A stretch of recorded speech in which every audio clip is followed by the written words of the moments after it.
Ny 20 Mey 2024 no nototosaina tao amin'ny Parvis Analakely ny andron'ny Eropa izay natrehany ministry ny fambolena sy ny fiompiana niaraka tamin'ireo ratsamangaika amin'ny sehatra maro samihafa. Nisy ireo trano eva fampiratiana ka anisany natevin-daharana ary tena anisany betsaka indrindra ireo tetikasa eo ambany fiahian'ny ministera ny fambolena sy ny fiompiana. Raha ny fifandraisan'ny Madagasikara sy Eropa izay nanangana fiaraha-miasa feno amin'ny lafiny politika, toe-karena sy ny varotra ary ny fampandrosoana dia miopana hatrany amin'ny fahavitantena ara-tsakafo ny malagasy sy ny fitantanana maharitra izay velirano fahasivy sy fahafolo n'Andriamatoa Andry Rajoelina izany. Européenne qui a dit isaton dia iarana kanaza amin'ny ireo satsutena européenne ireo firenena izay ao anatin'ny zany européenne ny azo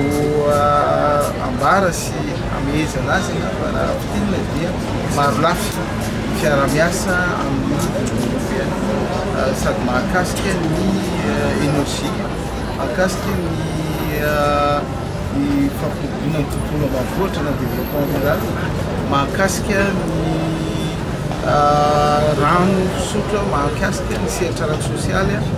na ihany koa ny mikasika ny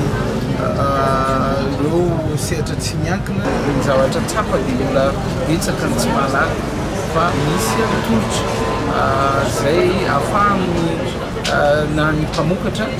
na ny mpiopy na ny mpanjono izay mahazo toana amin'ny alalan'ireo tetikasa maro be izay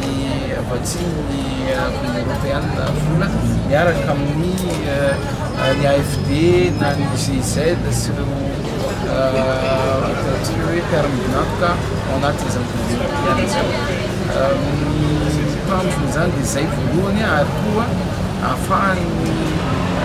satria misy amin'ireny standardatsika ireny misy tolotra hoanina hoan'izay tonga mitsidika azy zany mba afaka koa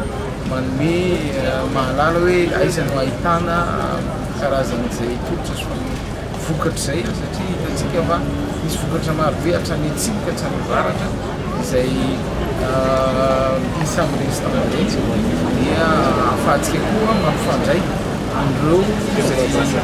mety hoe amin'ny sehatra tsy miankina na fikambanana mpamokatra amin'ireny tompona ndraikitra ireny tetikasa miezaka lalandava ihany koa ny ministera amin'ny alalan'ireo tetikasa maro ao aminy mijery ny fomba rehetra anatanterahana izay mety ho fanohanana maharitra na ara-bola izany na ara-pitaovana na ara-panofanana eny hatramin'ny fijerena ireo lalam-barotra maro samihafa.